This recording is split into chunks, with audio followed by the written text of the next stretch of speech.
it's significant that even in such a small society, the recognition that these laws have far-reaching effect and unintended consequences, and that they cannot be allowed to stand in the 21st century.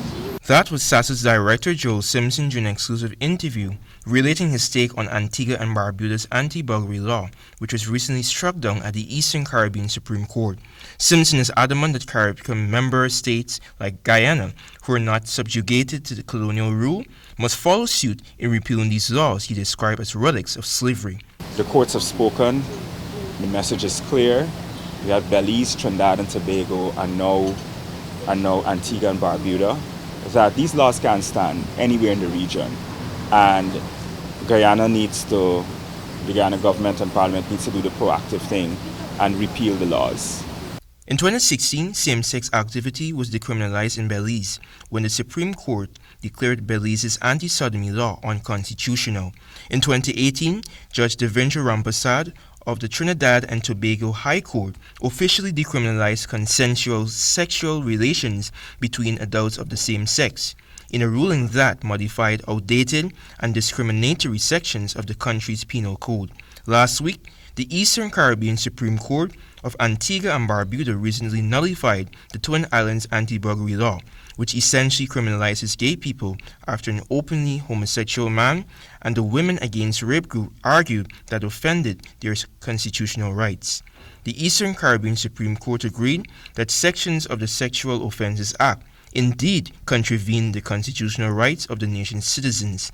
Attorney Andrew Okola, led by senior counsel Douglas Mendez, represented the claimants in what has been coined a monumental victory for same-sex couples living in Antigua and Barbuda.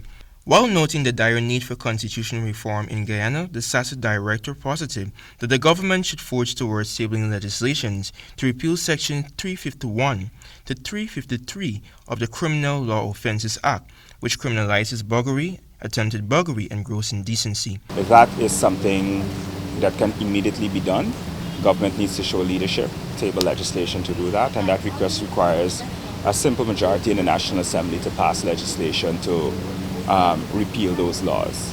Constitutional reform is a much broader issue and is needed.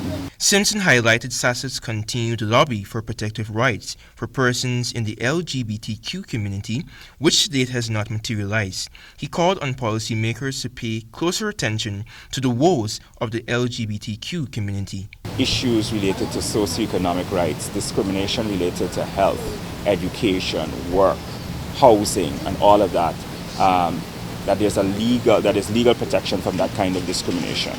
On Saturday, a Grand Pride parade will move off from the parade ground at 2:30 p.m. and wend its way to the Square of the Revolution. This event brings the curtains down on the 2022 local Pride Festival activities, which began on June 19th and included a drag fest, tea party, hat show, and Pride Symposium. The theme for this year's festival is Our Bodies, Our Lives, and Our Rights. This is Antonio Dey reporting for the HGP 19 News.